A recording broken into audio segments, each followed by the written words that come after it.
অনেকে ভাইদের রক্তের বিনিময়ে আপনারা পেয়েছেন, আমরা পেয়েছি আজকের এই গণতান্ত্রিক সরকার। 24-এর গণঅভ্যুত্থানে হাজার হাজার ছাত্র জনতা রক্ত দিয়েছে, তাদের রক্তের বিনিময়ে আজকে আমরা পেয়েছি গণতান্ত্রিক সরকার। এই গণতান্ত্রিক আন্দোলনে, ভোটাধিকার প্রতিষ্ঠার আন্দোলনে এবং 24-এর গণঅভ্যুত্থানে আমাদের এই কেরানীগঞ্জের সন্তান রিয়াজ শহীদ হয়েছে। তিনি আজকে আমাদের মাঝে নেই, তার বাবা এখানে উপস্থিত আছে।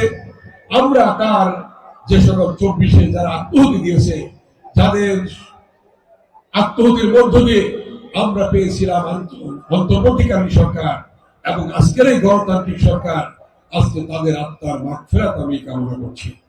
এবং আগামী দিনে জনগণের ভোটাধিকার প্রতিষ্ঠার জন্য যারা রক্ত দিয়েছে, তাদের সেই রক্তের ঋণ শোধ করতে হবে। আমাদের জনগণের ভোটাধিকার যাতে প্রতিষ্ঠাই থাকে, সেদিকে আমাদের লক্ষ্য রাখতে হবে। তাই একটি জিনিস আমাদের মনে রাখতে হবে, গণতন্ত্রে ফিরে আসতে হবে। নির্বাচনের বিকল্প নেই, নির্বাচন ছাড়া কোনো গণতান্ত্রিক সরকার আসতে পারে না। তাই একটি সুষ্ঠু নিরপেক্ষ নির্বাচনের মধ্য দিয়ে আজকে পেয়েছি আমরা গণতান্ত্রিক সরকার। এই গণতান্ত্রিক সরকারকে আপনারা সহযোগিতা করবেন, দেশবাসী সহযোগিতা করবে। যারা তারেক রহমানের নেতৃত্বে, মাননীয় প্রধানমন্ত্রী যারা তারেক রহমানের নেতৃত্বে আমরা আগামী দিনে এই দেশকে গড়ে তুলব। এবং এই কেরানীগঞ্জের জনগণের কাছে 1991 সাল থেকে আমার যে প্রতিশ্রুতি ছিল যে সেদিন সন্ত্রাস মুক্ত কেরানীগঞ্জ আমরা গড়ে তুলব, আমরা সেটা করতে পেরেছিলাম 4 বার আমি এমপি থাকা অবস্থায়। এবং আমার ওয়াদা ছিল কেরানীগঞ্জের মানুষের কাছে, আমরা জিঞ্জিরা বাবুবাজার ব্রিজ করব। আমরা জিঞ্জিরা বাবুবাজার ব্রিজ করেছি, বেগম খালেদা জিয়া নিজে এসে শুরু করেছেন। আমার ওয়াদা ছিল, প্রতিশ্রুতি ছিল, ওয়াশপুর বসিরা ব্রিজ করব।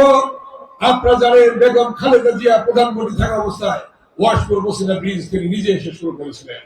আলিপুর ইটাভাড়া ব্রিজ করার প্রতিশ্রুতি ছিল, সেটাও দেশব্যাপী বেগম খালেদা জিয়া এসে শুরু করেছিলেন। এবং এই কেরানীগঞ্জে কুন্দার থেকে হযরতপুর পর্যন্ত, তখন আনডিভাইডেড কেরানীগঞ্জ থেকে আমি 4 বার এমপি হয়েছিলাম।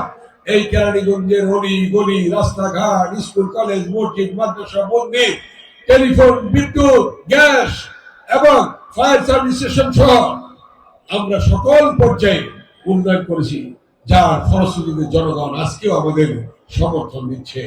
ইনশাআল্লাহ জনগণের যে প্রত্যাশা, এবারের যে আমার প্রতিশ্রুতি, এই ঢাকা 2 আসনকে আমরা সন্ত্রাস মুক্ত এলাকা হিসাবে দেখতে চাই।